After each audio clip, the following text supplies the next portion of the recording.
Question number 8 क्या कह रहा है, which of the following issues currency notes in India. Bharat में करेंसी नोट कौन जारी करता है? तो इसका करेक्ट आंसर होगा ऑप्शन बी, आरबीआई यानी रिजर्व बैंक ऑफ इंडिया।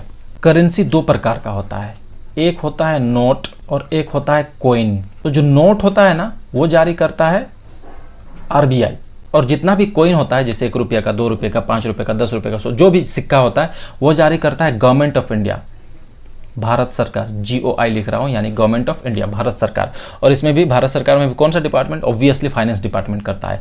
और साथ ही साथ 1 रुपये का जो नोट है ना, इस पर ध्यान दो, 1 रुपये का जो नोट होता है ये नोट लेकिन गवर्नमेंट ऑफ इंडिया ही जारी करता है, याद रहे। इसीलिए अगर आपके पॉकेट में अगर 1 रुपये का नोट है, वहां देखो तो 1 रुपये का नोट में आपको फाइनेंस सेक्रेटरी का सिग्नेचर मिलेगा, फाइनेंस सेक्रेटरी सिग्नेचर किया रहेगा 1 रुपये का जो करेंसी नोट है।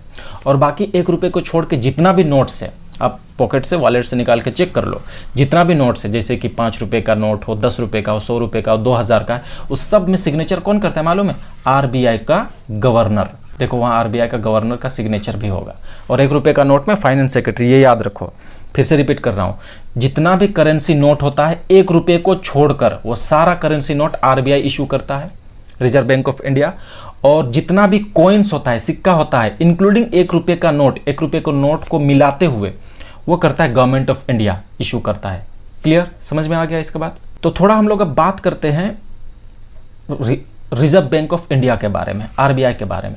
देखो आरबीआई का गठन कब और कैसे हुआ, इस बात को मैं बताता हूं, इसका कहानी बताता हूं, ध्यान से सुनो। ये सारा एग्जाम में पूछा है, पूछेगा ही जरूर, इकोनॉमिक्स का क्वेश्चन है ये।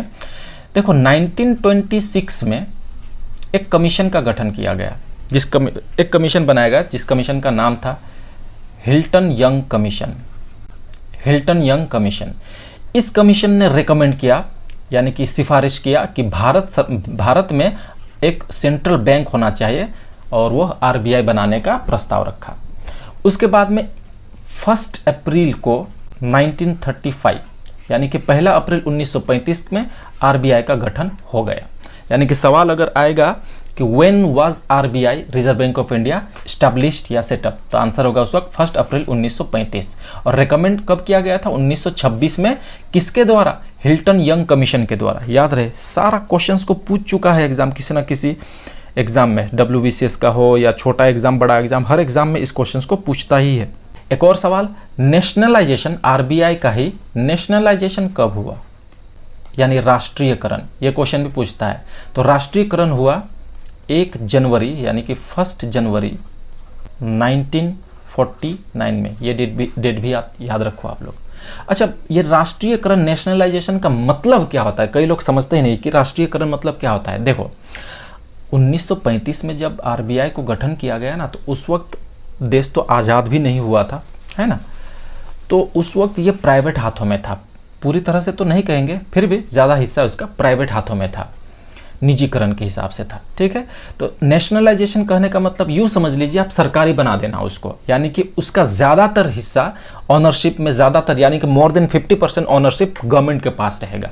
तो जब देश आज़ाद हो गया उसके ठीक 2 साल बाद में, यानी कि 1949 में आरबीआई को गवर्नमेंट ऑफ इंडिया ओन कर लिया, मालिकाना हक ज़्यादा उसका, मोर देन 50% शेयर उसके पास हो गया आरबीआई का।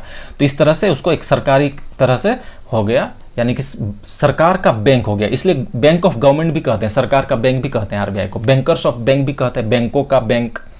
नेशनलाइजेशन का मतलब समझ गया, एक तरह से सरकारी बना देना उसको। क्लियर?